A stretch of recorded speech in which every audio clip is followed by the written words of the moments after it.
I just watched the HBO doc series called Brandy Hellville and the Cult of Fast Fashion.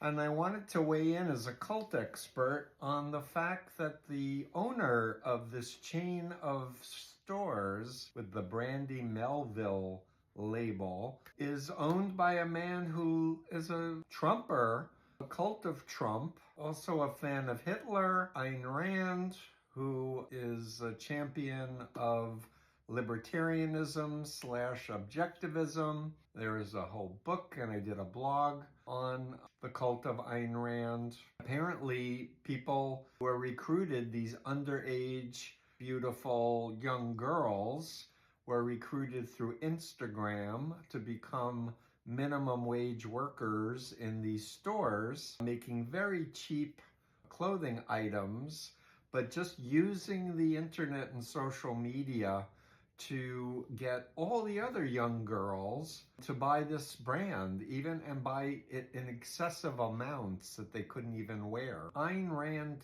taught selfishness is good, altruism is evil, and mentality is it doesn't matter if you deceive people by putting labels that it's made in Italy, but it's actually made by Chinese workers in a factory within this town in Italy.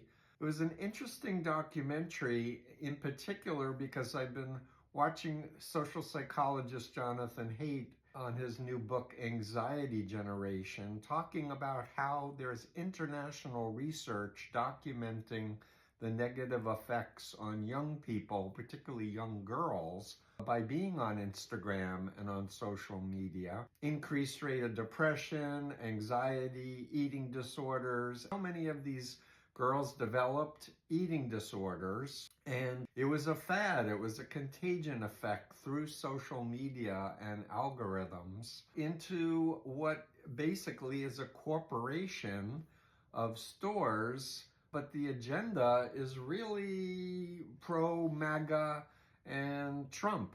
The docuseries goes into also a country of Ghana and how a lot of these cheap, fast fashion clothes is dumped there and is polluting their oceans and is causing ecological devastation, as well as it features just the wholesale exploitation of expensive labor to help these capitalists who think greed is good make as much money as they can. There was also a story about an apartment owned by the thing where a young woman was allegedly raped. But it really is an interesting cult docu-series, much more so than I anticipated from the title.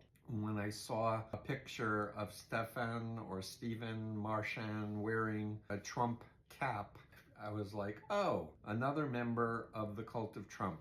What do you think? Put your comments below. Thanks.